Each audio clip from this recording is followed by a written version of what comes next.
Labą dieną, esu Lukas.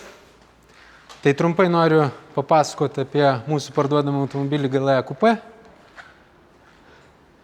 Tiksliau reikėtų sakyti Mercedes GLE Coupé. Automobilis ką tik atvyko iš Vokietijos.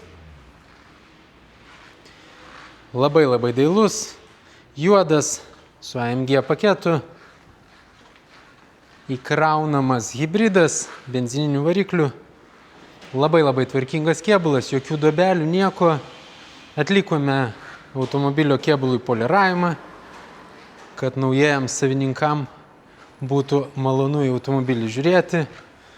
Tai tiek apie išorę.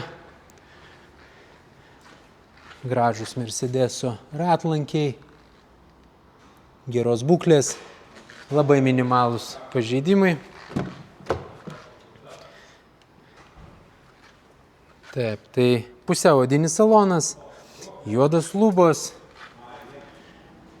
burmesterio muzika. Automobilis nuvažiavęs 162 000 kilometrų. Visa aptarnavimo istorija yra Mercedes centre.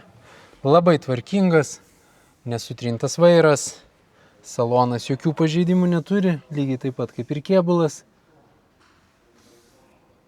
Taigi užsukite į autovaibą ir galėsite išbandyti šitą gražuolį. Tai PVM mokėtojui kaina minus PVM.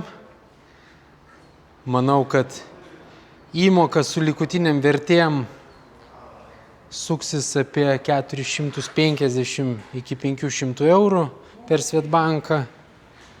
Jam galios lengvatinės palūkanos, tai yra 1,69.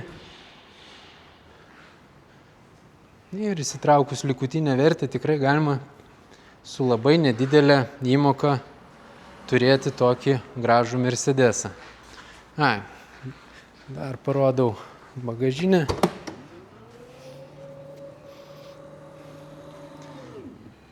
Tai yra 2 įkrovimo laidai, buitinis ir viešas iš stotelės, automobilis 4 varomais. Nėra jo komplektacija labai stipri, bet aišku viskas yra į kainą.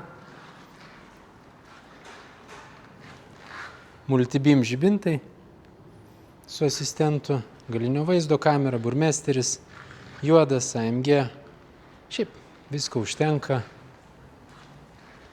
kasdieniam naudojimui. Ekonomiškas, gražus Mercedesas, tai laukiu jūsų Kubiliaus gatvė 23 arba užsukite į autovibe.lt ir rasite ne tik šį, bet ir kitus mūsų automobilius. Iki.